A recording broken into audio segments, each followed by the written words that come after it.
Vous avez besoin d'apprendre à travailler efficacement pour accomplir de grandes tâches pour votre business.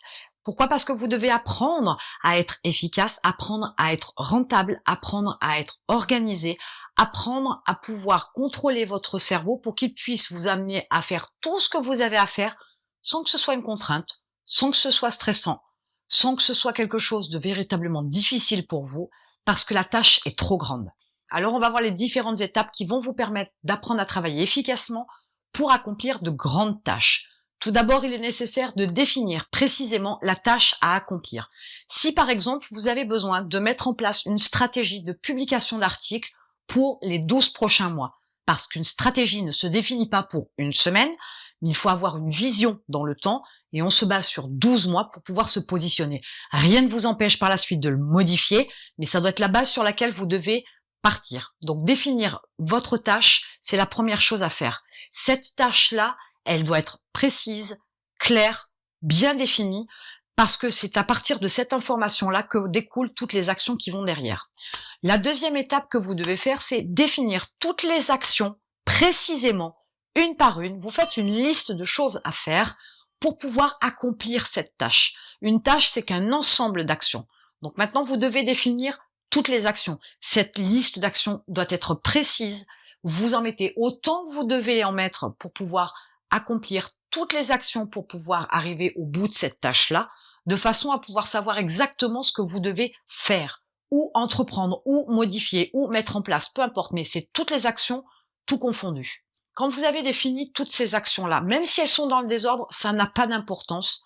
Le tout, c'est de les prendre et de passer à l'étape suivante qui est de définir des processus de travail. Là, vous allez réorganiser toutes ces actions-là dans une suite logique d'actions, de façon, une fois de plus, à accomplir cette tâche que vous vous êtes fixée.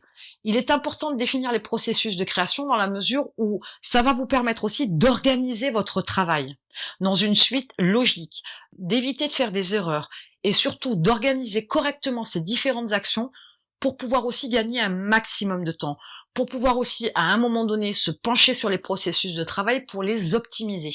Il est important toujours de garder à l'esprit que le temps doit être votre allié et le temps est votre ressource la plus précieuse. Donc vous ne devez absolument pas travailler n'importe comment et vous ne devez bien évidemment pas perdre de temps sur des choses inutiles ou alors des actions qui peuvent tout simplement être automatisées ou accélérées grâce à un processus ou grâce à un outil. Donc en définissant les processus de travail, vous allez pouvoir clairement déterminer toutes les actions dans une suite logique que vous devez effectuer pour atteindre la tâche à accomplir. Définir son processus de travail, ce n'est pas forcément ce qu'il y a de plus simple, mais par contre c'est ce qu'il y a de plus efficace pour optimiser vos actions et pour pouvoir accomplir votre tâche de manière plus efficace. Ça, c'est une certitude. Concernant les processus de travail, j'ai fait des vidéos précédemment sur le sujet pour vous aider à créer des processus de travail, pour vous améliorer, pour être plus efficace, pour être plus rentable. Donc vous devriez aller les regarder pour vous permettre d'apprendre à créer ces fameux processus de travail pour vous aider dans l'accomplissement de ces grandes tâches pour votre business. Arrivé à ce niveau-là, l'étape suivante consiste à découper votre tâche complète en groupes d'actions. C'est-à-dire que même si ça découpe entre guillemets une partie de votre processus de travail, ce n'est pas grave, mais le but c'est de déterminer des groupes d'actions. Par exemple, si vous devez faire de la création d'images, ça va être une action particulière. Si ensuite, donc ça rentre dans cette fameuse tâche de communication sur les réseaux sociaux, ensuite vous allez devoir préparer les textes. Ensuite, vous allez peut-être devoir voir quel type d'accroche ou quel type de hashtag ou quel type de lien vous allez mettre dans vos légendes. Parce que tout ça, c'est un ensemble d'informations qui est regroupé dans votre stratégie de communication sur les réseaux sociaux et que tout doit être pensé et réfléchi, pas fait de manière aléatoire, pas fait à l'aveuglette et pas fait à la dernière minute.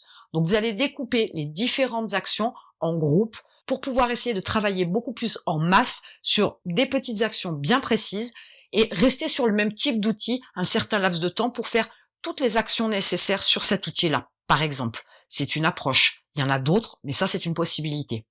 Enfin, une fois que vous avez déterminé ces groupes d'actions, il vous faut positionner ces groupes d'actions en plage horaire. Je m'explique. Vous avez votre planning. Vous avez un premier groupe d'actions qui est la création d'images pour, par exemple, le mois à venir. Vous savez que dans votre agenda, vous avez la possibilité d'avoir 2 heures pendant lesquelles vous pouvez travailler et de manière sereine, sans être dérangé, etc. Mais vous avez 2 heures qui sont exclusivement réservés à votre business en ligne, par exemple, ou à la mise en place de ce fameux planning de communication sur les réseaux sociaux. À ce moment-là, vous mettez dans chaque plage horaire un groupe d'actions bien précis.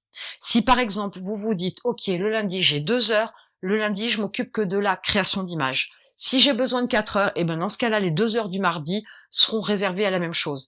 Et si effectivement 4 heures suffisent pour créer les images pour le mois à venir, dans ce cas-là, la plage horaire du mercredi sera elle utilisée pour un autre groupe d'actions. Par exemple, la création des textes. Si vous n'avez pas assez de 2 heures, vous positionnez aussi ça sur le jeudi. Et du coup, de fil en aiguille, en vous positionnant comme ça, mais bien évidemment, c'est en passant à l'action que vous êtes capable de déterminer si vous avez besoin de 2 heures, de 4 heures, de 5 heures, de 6 heures ou de 10 heures.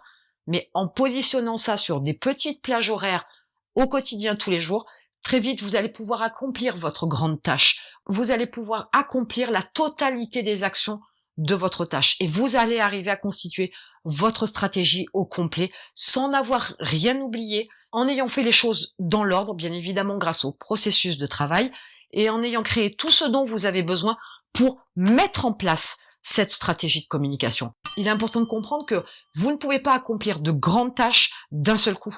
Vous ne pouvez pas dire « Ok, je prends une semaine et je ne fais que ça pendant une semaine ». Tout ça ne serait pas une mauvaise approche sur le fond.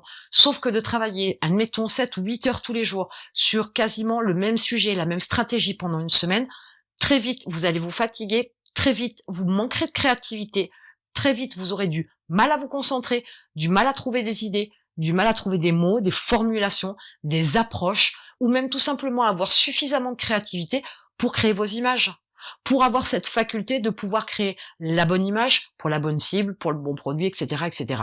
Donc comprenez bien que faire pendant de nombreuses heures d'affilée une action très particulière va vous faire aller à l'opposé de votre objectif, c'est-à-dire que vous allez faire une qualité qui va être moindre, une qualité médiocre concernant vos contenus, parce que vous ne serez pas bon. Vaut mieux travailler 2 heures efficacement et régulièrement, de manière récurrente, plutôt que de faire 8 heures pendant plusieurs jours. Ne vous fatiguez pas à essayer d'accomplir une grande tâche en moins de temps possible. Vaut mieux prendre plus de temps, être efficace, être créatif et avoir de la qualité, faire de la qualité, plutôt que de faire ça en concentré très rapidement, ou du moins parce qu'on le souhaite le plus rapidement possible, et au final avoir une qualité moindre. Vous devez être bien conscient que lorsqu'on fait les choses avec du temps, on arrive à avoir quelque chose de qualité. Quand on fait les choses dans l'urgence et qu'on veut essayer de le faire le plus rapidement possible, on saute des étapes, on saute des actions, on saute des vérifications, et on est moins dans la relecture, on est moins dans la vérification, et dans ce cas-là, forcément, il y a des erreurs. Forcément, il y a des choses qu'on aura oubliées qui feront que du coup, le texte n'a plus la même portée. Parce qu'on n'a pas fait attention à certaines choses, on n'a pas pris le temps de réfléchir ou de relire, ou de faire attention à un point en particulier.